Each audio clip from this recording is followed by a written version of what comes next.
আগরতলা ধলেশ্বর রামকৃষ্ণ মিশনে এবছরও কুমারী পুজো আয়োজন করা হয়েছে। এবছরের কুমারী মা হিসেবে নির্বাচিত হয়েছেন 7 বছর 11 দিনের স্বর্ণমিত্রা চক্রবর্তী।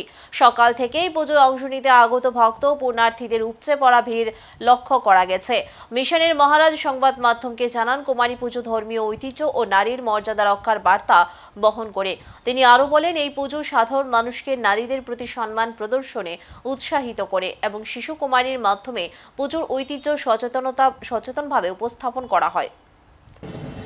দুর্গা পূজার বিশেষ অঙ্গ হচ্ছে কুমারী পূজা। পুরাণ কাল থেকে এটা চলে আসছে, কারণ আমাদের শাস্ত্র বলে সবার মধ্যে ঈশ্বর আছে।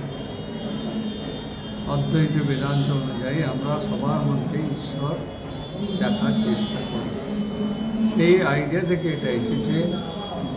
পুরাণে মুনি ঋষিরা দেখলেন যে যার মন আত্মা যত বেশি পবিত্র, তার মধ্যে দেবী প্রকাশ বেশি। কুমারী মা দুর্গারই একটি রূপ।